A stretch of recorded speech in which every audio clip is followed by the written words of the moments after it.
贺锦熙出去，应该就是为了做修复。这么说的话，当时在神农集团做清洁工的那个，就一定是苏妍希。原来贺锦熙一直让苏妍希冒名顶替自己。顾西城一定不知道自己被骗了。如果我告诉他，顾西城一定会把苏妍希赶走，也不会原谅贺锦熙。就算我不能得到顾家少夫人的位置，我也一定不会让你贺锦熙如愿。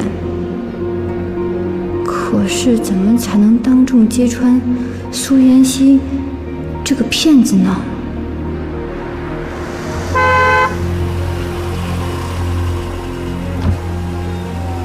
南宫，常总，有时间吗？一起喝口咖啡。我今天有空。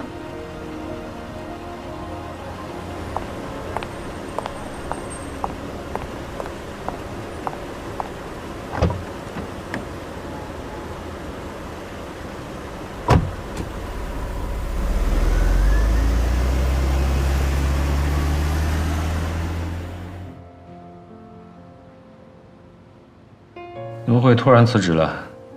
有什么困难可以说出来，我可以帮你的。这段时间家里出了些事情，怕耽误工作，所以就辞了。常总，您最近忙什么呢？我去趟报社，公司要举办20周年年庆，顾总可能会带夫人一起参加。我去跟那边的记者们打个招呼，免得他们说什么不该说的。顾总会带顾夫人一起去？那天除了报社，电视台会不会也去？当然了，神龙集团的一举一动，媒体都会非常关注的。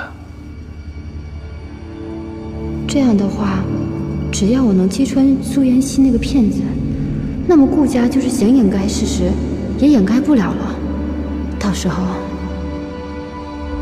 常总，我虽然在公司待得不久，但是也挺想念同事们的。如果那天我可以去看看大家，那就好了。